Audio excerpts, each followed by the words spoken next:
আচ্ছা, নেট লোনের সম্বন্ধে আপনার কি মতামত? আপনি যে ১ বছর ব্যবহার করলেন, তারপরে আপনি আ কেমন আর কি ফলাফল পেলেন সেটা যদি একটু বলেন। প্রথমে নমস্কার। নেট লঞ্চ সম্বন্ধে যেটা আমার অভিজ্ঞতা, আমার সম্পূর্ণ একদম নিজস্ব মতামত। নেট লনকে আমি চিনতাম না। গত ১ বছর আগে আমার সঙ্গে নেট লনের পরিচয় হয়, আদি সাহেবের পরিচয় হয় এবং অভিজ্ঞতা খুবই সুখকর।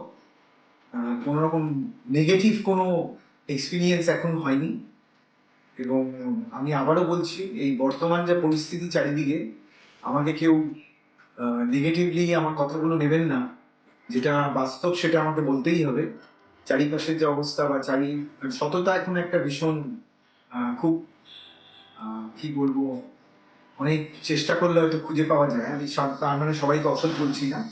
তো ওনার সততা, ওনার কাজের প্রতি নিষ্ঠা, ওনার সময়টা একটু গন্ডগোল হয়, সেটা উনি নানা কাজে ব্যস্ত থাকেন, সেটা আরো বেটার হলে আরো ভালো হয়। আর বাকি সব দিক ঠিক আছে। Rate negotiable. আমি এটা সবার উদ্দেশ্যেই বলবো যে ওনার প্রথম রেটটা শুনে অনেকেই হয়তো চমকে যান বা ফোন রেখে দেন। তো আমি সেটা না করতেই বলবো, কারণ উনি নেগোশিয়েবল এবং যথেষ্ট প্রফেশনালি হ্যান্ডেল করেন। রেটটা আপনারা কথা বলে দেবেন, আমার মনে হয় না ওনার সঙ্গে রেট নিয়ে কোনো সমস্যা হওয়া উচিত। বাকি দিক আমি খুবই স্যাটিসফাইড রেডলন সম্বন্ধে এবং আলিশার সম্বন্ধে এবং ওনার টিম সম্বন্ধে।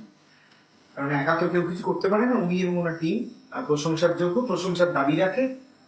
এই বলেই আমি শেষ করছি। Thank you.